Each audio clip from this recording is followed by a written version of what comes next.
when the children learn and believe there's nothing wrong with the despicable fawahish, like the fahisha of Qawm Lut, the fahisha that Ibn al-Qayyim rahimahullah ta'ala said, there's no sin mightier in mischief than the act of Qawm Lut.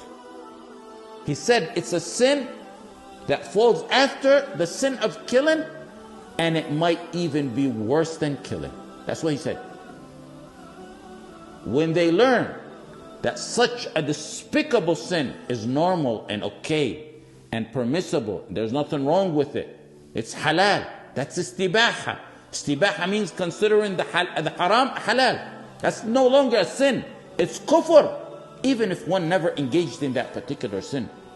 Once you normalize a fahisha of that nature, all other fawahish are easy to normalize after that. The gate is then wide open for that tainted fitra that they produce to accept all types of fawahish and kufr as a norm. Al-Walid bin Abd al-Malik, Amir al-Mu'mineen, Al-Walid bin Abd al-Malik said, had Allah subhanahu wa ta'ala not mentioned the act of Qawm Lut in the Quran, I wouldn't have believed a man engages in such a behavior.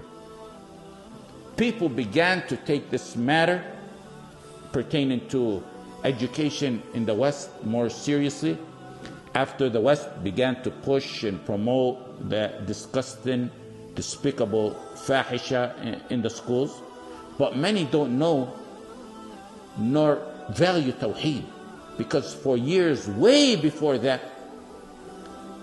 way before pushing this aggressively into the curriculums, they were destroying the Tawheed in the hearts and the minds of the children.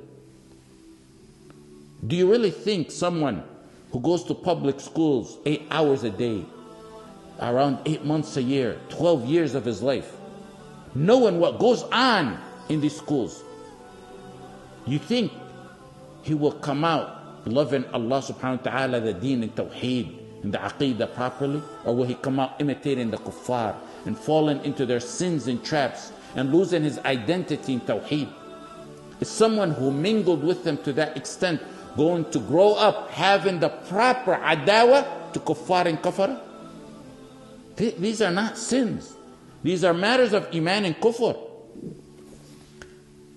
Yes, there's exceptions, but rules are not based on exceptions.